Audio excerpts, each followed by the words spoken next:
반갑습니다. 오늘도 주님을 사랑하는 마음으로 이렇게 주님 예배하는 자리에 오신 여러분들을 주님으로 환영하고 싶어 합니다. 주님께서는 너희가 내 이름으로 두세 사람이 모일지라도 나는 그들 가운데 함께 하시겠다고 약속하셨어요.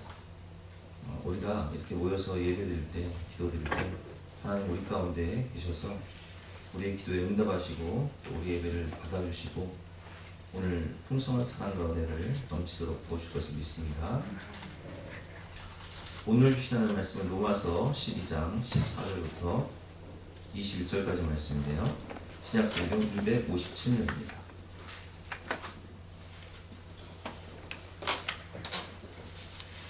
신약성경 257면 로마서 12장 14절부터 21절까지 말씀을 제가 공부하겠습니다. 너희는 박해하는 자를 축복하라. 축복하고 저주하지 말라. 즐거워하는 자들과 함께 즐거워하고 우는 자들과 함께 울러. 서로 마음을 같이하여 높은 데 마음을 두지 말고 도리어 낮은 데 처하며 스스로 지혜 있는 채 하지 말라. 아무에게도 악을 악으로 갚지 말고 모든 사람 앞에서 선한 일을 도모하라. 할 수 있거든 너희는 모든 사람과 더불어 화목하라.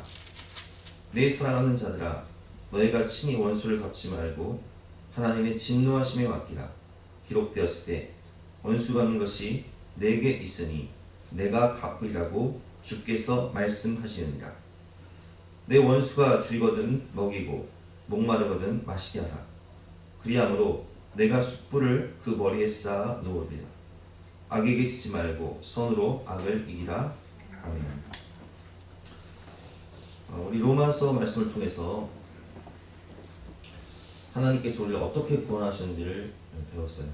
우리를 창조하신 하나님, 그러나 인간이 자신이 왕이 되고자 하나님을 떠나 범죄하고 타락하여 죄가 왕이 되어 내가 왕이 되어 살아가는 우리들을 불쌍히 여기사 지옥에 갈 수밖에 없었던 우리들을 성령께서 이끄셔서 예수 그리스도의 십자가의 보혈로 생명의 성령의 법으로 우리를 구원하여 주시고 그 구원과 그 사랑을 받은 우리이기 때문에 이제는 새로운 삶을 살게 되는 것이죠. 로마서 12장은 우리가 배운 대로 이제는 이제 그 실제 적용면이에요. 구원받은 사람들이 어떻게 살 것인가. 그래서 우리가 로마서 12장 1절과 2절 말씀을 통해서 너희 몸을 거룩한 산 제물로 드리라. 이 너희가 드릴 영적 예배입니다. 영적 예배를 드려라. 너희는 이 세대를 본받지 말고 오직 마음을 새롭게 함으로 변화를 받아 하나님의 기뻐하시고 온전하시고 선한 뜻이 무엇인지를 분별하며 살아라. 하나님의 사랑에 대해서 배웠고 예배를 드리며 하나님을 왕으로 섬기며 살아라. 이것을 배웠고 그리고 이제 우리가 십계명을 보면 하나님 사랑과 이웃 사랑이잖아요. 이웃 사랑에 대한 부분으로서 하나님께 받은 은사를 가지고 성도들을 섬기되 사랑하며 섬겨라. 그런데 사랑하기 위해서는 우리가 어떻게 된다고 그랬죠? 기도해야 된다. 그래서 우리가 지난주 말씀을 통해서 섬기고 사랑하고 기도하며 행복해집니다 라는 것을 배웠죠. 오늘은 특별히 나를 살리는 말씀이에요. 오늘 본 말씀을 묵상하면서 깨달은 것은 사실 이 말씀은 우리가 굉장히 실천하기 어려운 말씀이에요. 그런데 이렇게 어려운 말씀을 우리에게 주신 것은 나를 살리기 위해서, 나 자신을 살리기 위해서 주신 것이다. 이렇게 생각하시면 되겠습니다. 첫 번째로 박해하는 자를 축복하고 저주하지 말라 이렇게 말씀하셨습니다. 14절 말씀이죠. 여러분이 한번 읽어보겠습니다. 시작. 너희를 박해하는 자를 축복하자. 축복하고 저주하자. 아니 나를 못살게 굴고 괴롭히는 사람을 축복해라. 그럼 이게 뭐 우리가 인간적인 생각으로 가능하겠어요? 그런데 사실 우리가 하나님 말씀을 적용할 때 이해되지 않고 헤아릴 수도 없고 파악되지 않을지라도 그냥 순종해 보면 알아요. 순종하는 것이 내게 복이 돼요. 제가 옛날에 의정부에 있을 때 전임 전사로 있을 때 목사님이 담임 목사님이 옛날에 서울에서 사역하시던 경험을 얘기하시더라고요. 새벽 기도를 인도하시다가 새벽 기도 끝나고 이제 기도를 하잖아요. 기도를 하는데 이 앞에서 기도하는 집사님, 여자 집사님 한 분이 이렇게 기도를 하는 거예요. 하나님, 고년 다리를 톡 부러뜨려 주세요. 고년 다리를 톡 부러뜨려 주세요. 이렇게 기도하대요. 아, 그래서 어이가 없잖아요. 새벽 기도 와서 한다는 기도가 고년 다리를 톡 부러뜨려 달라고. 그래서 목사님 신방에 가서 물어봤어요. 아니 집사님, 새벽에 오셔서 고년 다리를 이렇게 톡 부러뜨려달라고 그냥 크게 기도하셨는데 도대체 무슨 일이 있으셨는데 기도하신 거예요? 알고 보니까 이 집사님이 옛날에 이제 금목걸이 같은 게 있잖아요. 금목걸이를 자랑하는 거예요. 윗집에 사는 그 세대가 되게 자랑했는데 오로지 내가 금목걸이를 자랑하는 사람은 고년밖에 없는데 고년이 왔다 간 다음에 이 금목걸이가 없어졌다는 거예요. 그러니까 이 금목걸이를 가져온 것은 분명히 고년일 것이다. 그러니까 고년다리를 톡 부러뜨려달라고 기도하는 거예요. 근데 얼마 있다가 이 집사님이 장롱 위에 옛날에 그 다듬이 하는 돌 있잖아요. 다듬이 하는 돌. 그거를 올려놨다가 다듬이를 하려고 이렇게 딱 꺼냈는데 요거를 꺼내면서 놓쳐가지고 내 다리가 똑 부러졌어요. 그럼 왜 부러졌을까요? 알고 보니까 그 금목걸이를 그 저주하던 그 사람이 훔쳐간 것이 아니라 내가 숨겨놓고 못 찾았던 거야. 그러니까 저주받을 사람이 아닌데 저주를 하니까 그 저주가 누구한테 온 거예요? 내게 온 거예요. 그래서 병원에 입원해가지고 다리가 부러져가지고 병원에 입원해서 신방을 하셨다는 말씀 하시더라고요. 누가복음 10장 5절 말씀을 보면 이런 말씀이 있습니다. 어느 집에 들어가든지 먼저 말하되 이 집이 평안할지어다 하라. 만일 평안을 받을 사람이 거기 있으면 너희의 평안이 그에게 오는 것이요 그렇지 않으면 너희에게로 돌아오리라. 내가 어떤 사람을 만났을 때 또 어느 집에 갔을 때 하나님 이 가정을 축복해 주시고 이 가정에 평안을 주시옵소서 이렇게 기도하는 거예요. 그런데 그것이 합당한 집이면 그 내가 빈 평안이 그 집에 임할 것이고 내가 빈 축복이 그 집에 임할 거예요. 그런데 합당치 않으면 그것이 누구에게 와요? 내게로 올 것이다 말씀하고 계신 거예요. 우리 어렸을 때 이런 얘기를 해요. 반사. 남이 친구들이 나쁜 말 하면 뭐라고 해요? 반사 하잖아요. 반사하는 거예요. 반사.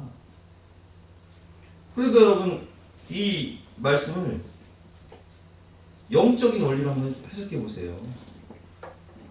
저는 항상 여러분들을 이렇게 축복송도 불러드리고 축도도 많이 하잖아요.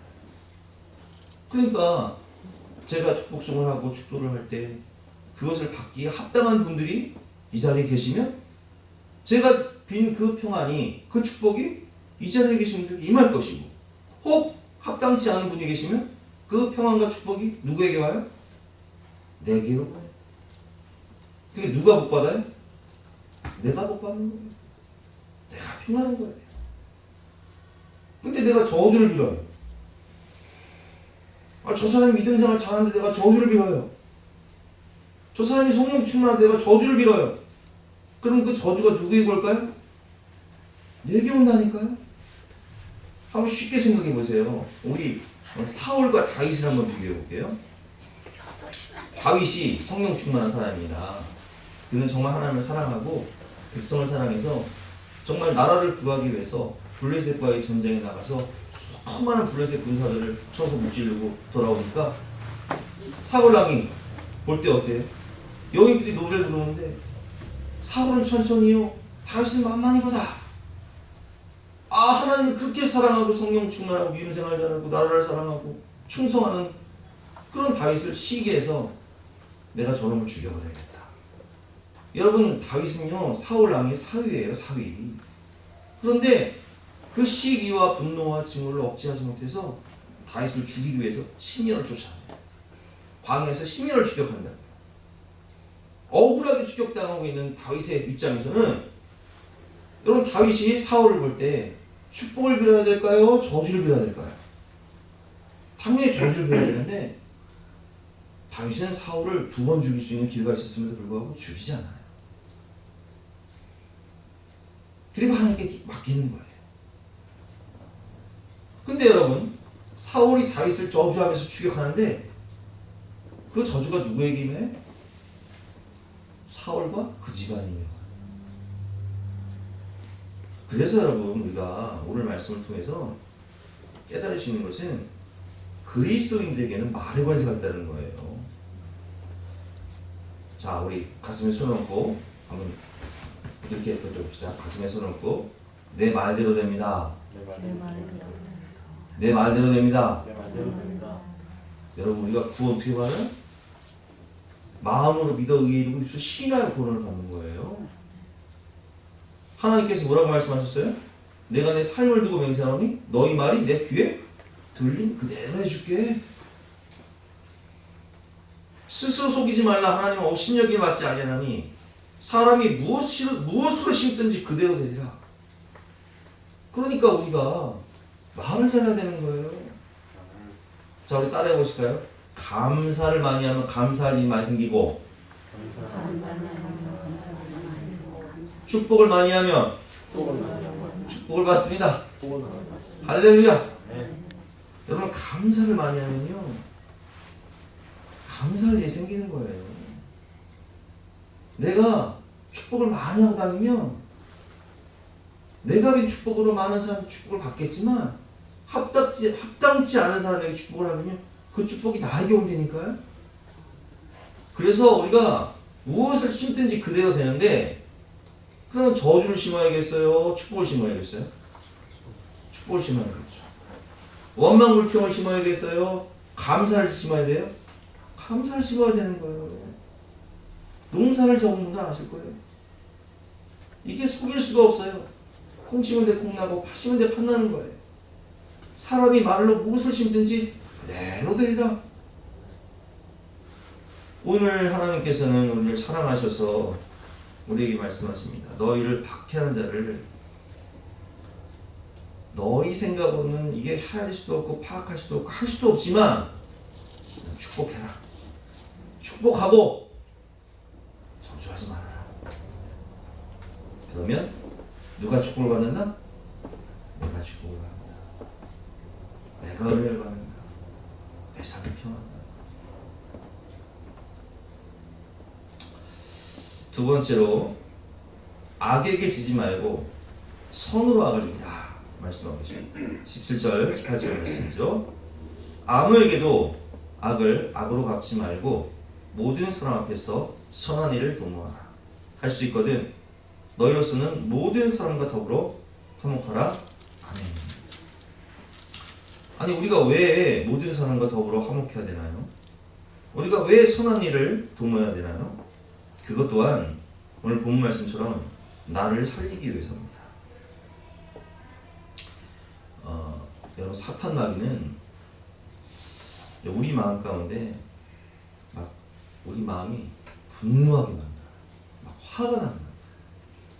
막 주체할 수 없는 원망과 분노와 슬픔과 우울함과 참을 수 없는 막 이런 그 마음에 이 쓴물이 올라오게 만들어요. 그런데 이렇게 내가 이제 이 분노를 참지 못하고 오늘 말씀처럼 그 원수를 생각하면서 나에게 상처를 준 사람을 생각하면서 막 너무 막 분노하고 막 이러면요, 어때요? 밥이 맛있어요? 맛이 없어요? 잠이 잘 와요? 안 와요? 이 속병 생겨요.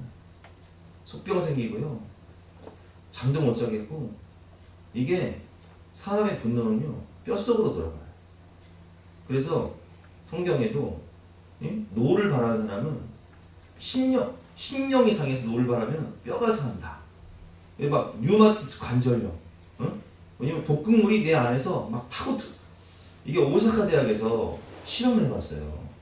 이 가만히 있는 개를 막 괴롭힌 거예요. 막 못 살게 한 거예요. 그럼 막 걔가 막 짖을 거 아니에요. 막 화를 내면서 짖을 거 아니에요. 그래서 그 개를 이제 마취시켜가지고 뇌수를 검사해봤더니 거기서 시안이라는 독극물이 나왔는데 이 독극물이요 개를 80마리 죽일 수 있는 그런 독약이 나왔어요. 그러니까 여러분 우리가 막 혈압이 뻗친다고 그러잖아요. 어? 막 드라마 보면 막 뒷목 잡고 쓰러지잖아요. 여러분 이게요 다 마음을 지키지 못하면 이 분노가 쓴뿌리, 이 마음의 쓴뿌리가 누구를 괴롭게 하는지 아세요? 나를 괴롭게 하는 거야. 나를 괴롭게. 그러니까 병은 누가 들어요? 내가 드는 거예요.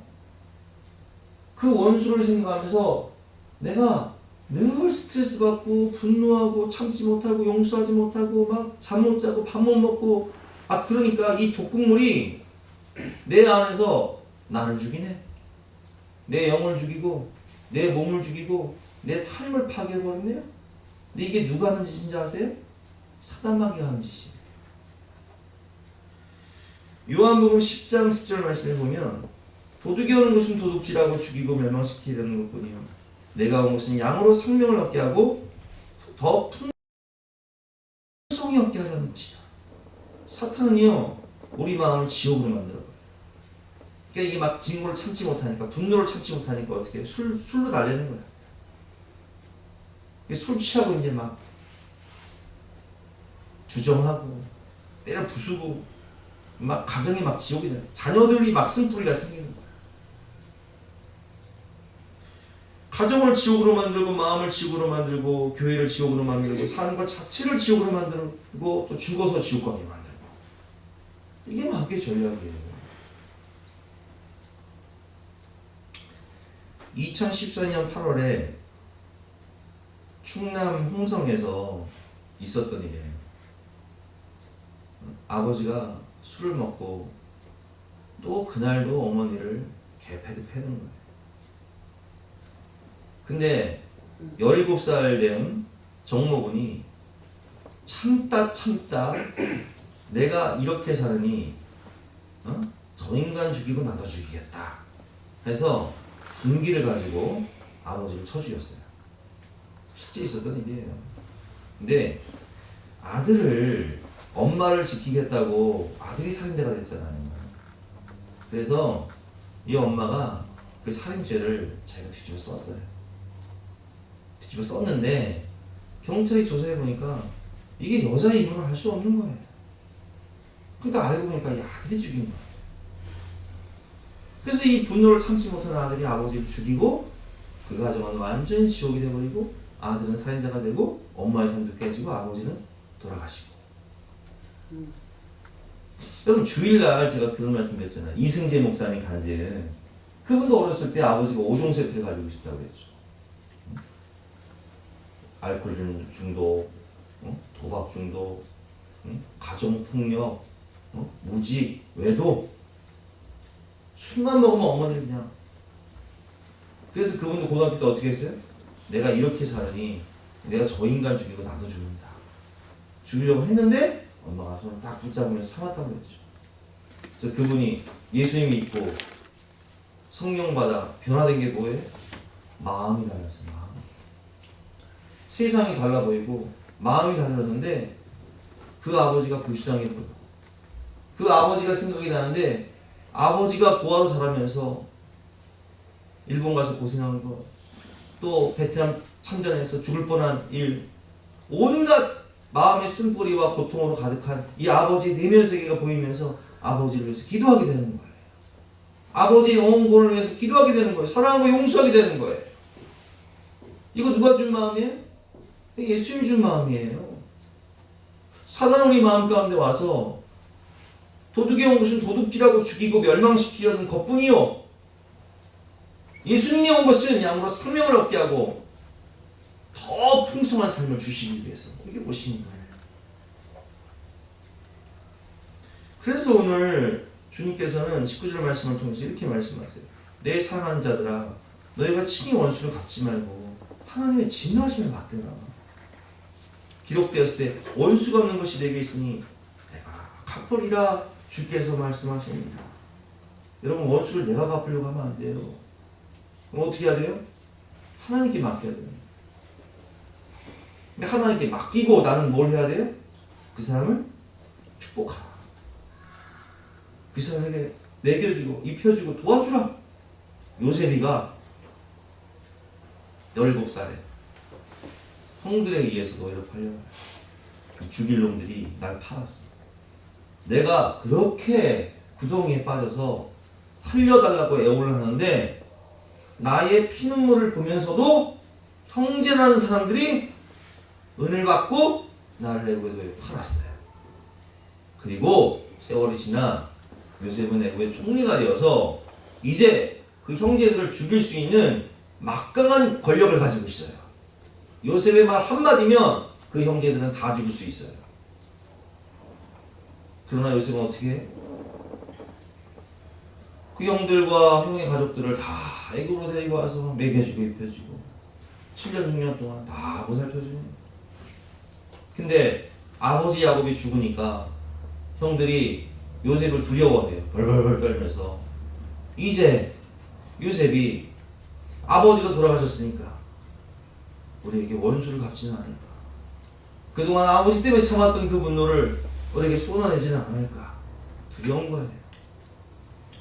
창세기 50장 15절 말씀이죠. 요셉의 형들이 그들의 아버지가 죽었음을 보고 말하네. 요셉이 혹시 우리를 미워하여 우리가 그에게 행한 모든 악을 다 갚지는 아니할까 하고 요셉에게 말을 전하여 이르되 당신의 아버지가 돌아가시기 전에 명령하여 이르기를 너희는 이같이 요셉에게 이르라.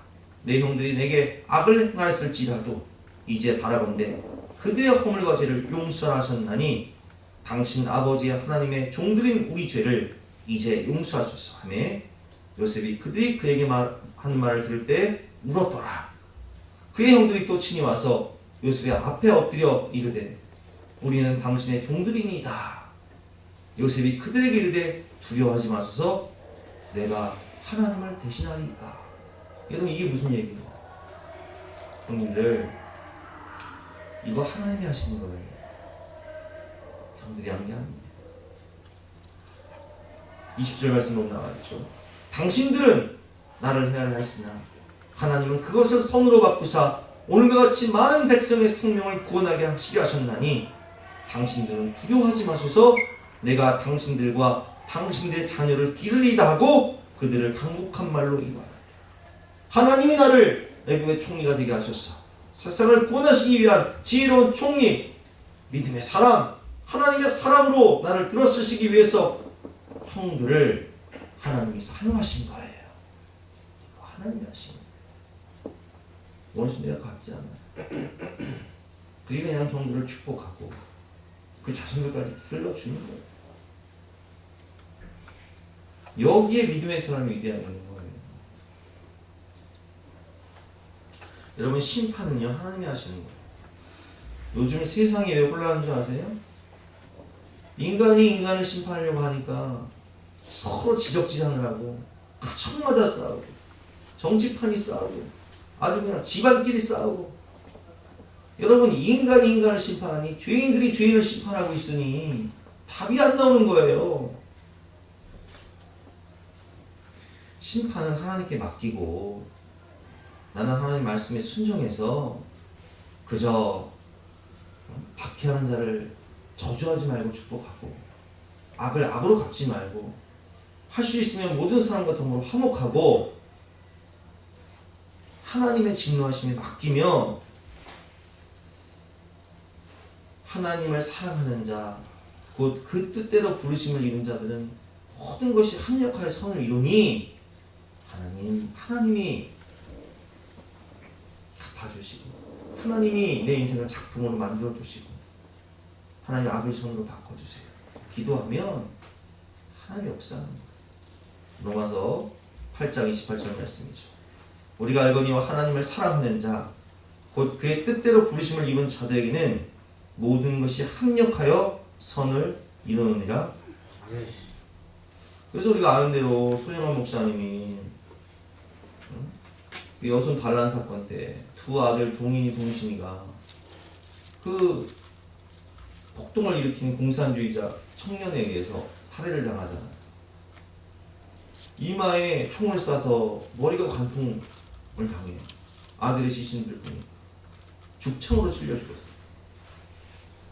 그런데 그 아들을 죽인 두 아들을 죽인 원수를 그가 붙잡혀서 사형당한다는 그 소식을 듣고도 여러분 보통 사람 같으면 얼마나 이제 내 두 아들을 죽인 원수니까 당연히 속이 시원할 일인데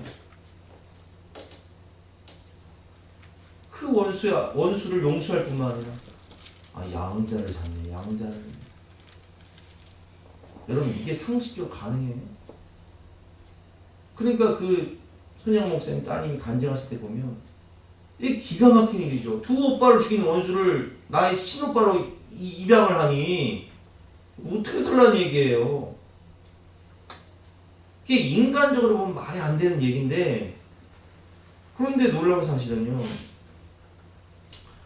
그 원수를 입양을 해서 이제 집회 때마다 데리고 다니고 그가 회식을 하잖아요. 그래서 이제 사실 그분도 일찍 죽어요. 건강이 좋지 않아서 죽는데 그 입양했던 그 두 아들을 죽이는 그분이요. 자식을 낳는데 그 자식 아들이 목사님이 된다. 이런 얼마 전에 다큐멘터리에 나왔어요. 주인공. 내가 목사가 되어서 이 사랑의 복음, 화해의 복음을 전할 수 있는 것은 손양원 목사님,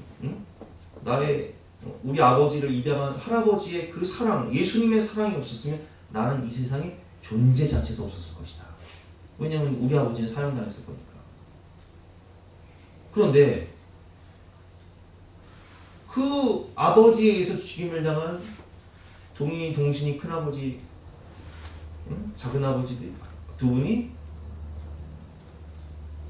꿈이 뭐였냐면 목사님이었는데 그 꿈을 누가 이루는 거예요? 내가 이루는 거예요.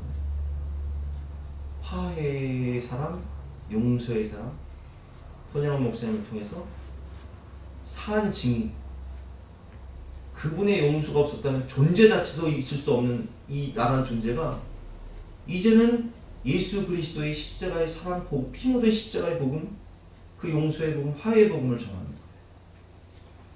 거예요. 이게 복음이에요. 이게 믿는 사람의 능력이에요. 그래서 오늘 말씀을 보면 내 원수가 줄이거든 먹이고 목마르게 하거든 마시게 하라. 그리함으로 내가 숯불을 그 머리에 쌓아 놓으리라. 악에게 지지 말고 선으로 악을 이기라 이렇게 말씀하십니다. 여러분 우리가 너무 잘 아는 게 이지선 씨는요. 그 술을 먹고 운전을 하던 갤러퍼 운전자가 술을 먹고 음주운전을 한 거예요. 이화여대에 다니는 그 이쁜 젊은 학생 마티즈를 타고 가는 정면 충돌해버렸어. 차가 전복이 돼서 불이 나가지고 그 얼굴, 이쁜 그 얼굴이 전신 화상, 살찌 죽을지 모르는 그 위기 가운데 몇 번을 수술하잖아요. 얼굴이 아주 완전히 상해버리잖아요. 내 인생과 청춘 이거 어떻게 해야 되고. 그런데 이지선 씨는요, 그 사람을 미워하거나 원망하지 않아요. 우리가 아까 말씀 봤지만 하나님을 사랑하는 자, 곧 그 뜻대로 부르심을 입은 자들은 모든 것이 합력하여 선을 이룹니다. 그 화상을 입은 가운데서도 그 사람을 용서하고, 책을 읽어보니까 그래도 그 사람이 보험은 드러나가지고 내가 치료를 받을 수 있었다. 감사합니다. 지금은 여러분 어때요? 희망의 아이콘이 됐잖아요. 대학 교수 됐잖아요. 많은 사람들에게 정말 예수 그리스도의 십자가의 사랑이 무엇인지를 보여주는, 삶으로 보여주는 그런 능력 있는 사람이 됐답니다.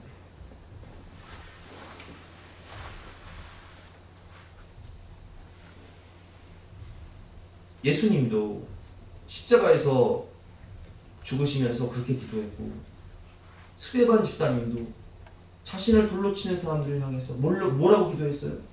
아버지, 저들을 용서하여 주시옵소서. 저들은 지금 저들이 하는 일을 알지 못합니다. 이런 기도를 통해서 사도 바울이 탄생하잖아요. 이런 기도를 통해서 예수님의 십자가 죽음의 그 사랑의 의미를 깨닫고 많은 사람들이 하나님께 돌아오잖아요. 여러분, 오늘 말씀을 들으면서 생각나는 원수는 누굽니까? 그 원수를 생각할 때 오늘 본문대로 그 원수를 축복하고 그 원수에게 입히고 먹이고 이런다는 것이 우리의 이성으로는요, 윤리와 도덕으로는 불가능해요. 내 마음이 허락하지 않는 걸. 아니, 그 인간을 내가 죽여가지고 내가 갈아 마셔도 현찮지 않겠는데 어떻게 그 인간을 내가 용서하고 축복하고 사랑하라고요? 나 귀를 막고 싶네. 이런 분도 계실 수 있어요. 그러나 여러분, 오늘 제목이 뭐예요? 나를 살리는 말씀, 나를 살리는 말씀. 이 말씀 하나님 왜 주신지 아세요? 누구를 왜 주신지 아세요? 나를 위해서. 내가 용서하지 못하고 이 마귀의 종로로 타면서 분노와 증오 가운데 술 마시고 저주하고 온갖 악독을 퍼붓고 막 분노와 쓴뿌리 가운데 막 살아가니까 내 영이 병들고 내 마음이 병들고 내 육신이 병들고 내 삶이 지옥이 되고, 그러니까 하나님이 우리를 사랑하시니까 얘야, 그러면 안 된다. 내가 너를 살리기 위해서, 너를 축복하기 위해서, 그리고 너를 통해서 수많은 영혼들을 살리기 위해서 너에게 생명의 말씀을 주노니 성령으로 기도하여 이 말씀에 순종하거라. 그러면 너의 영혼이 살고 너의 인생이 살고 너의 육신이 살고 너의 가정이 살고 너의 미래가 살 뿐만 아니라 너를 통해 많은 영혼들이 하나님께 돌아오리라. 이렇게 약속하시는 거예요. 나를 살리는 이 말씀을 성령으로 받으셔서 기도하심으로 순종하심으로 나도 살고 남도 살리는 저와 여러분 되시기를 주님의 이름으로 축원합니다. 우리 함께 주신 말씀 붙잡고 기도하는 시간 갖도록 하겠습니다.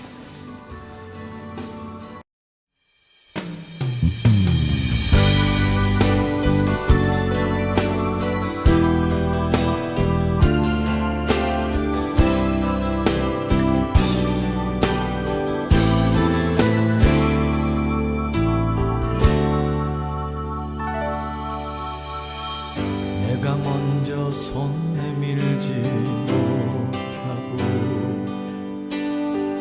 내가 먼저 용서하지 못하고 내가 먼저 웃음 주지 못하고 이렇게 머뭇거리고 있네. 그가 먼저 손 내밀기 어렵고 그가 먼저 용서하길 원했고 그가 먼저 웃음 주길 원했네. 나는 어찌 된 사람인가.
내가 먼저 높여주지 못하고 이렇게 고집 부리고 있네. 그가 먼저 섬겨주길 원했고 그가 먼저 이해하기 원했고 그가 먼저 높여주길 원했네. 나는 어찌 된 사람인가.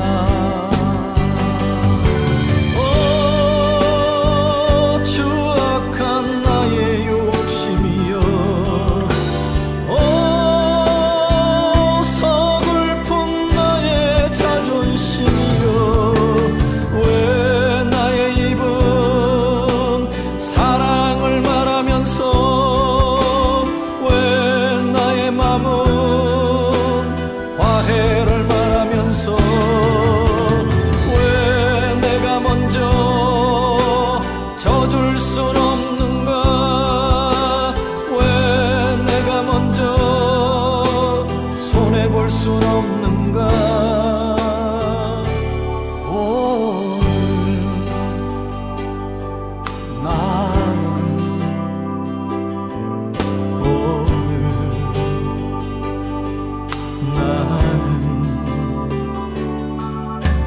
주님 앞에서 몸둘바 모르고 이렇게 흐느끼며 서 있네. 어찌할 수 없는 이 마음을 주님께 맡긴 채로 어찌할 수 없는 이 마음을 주님께 맡긴 채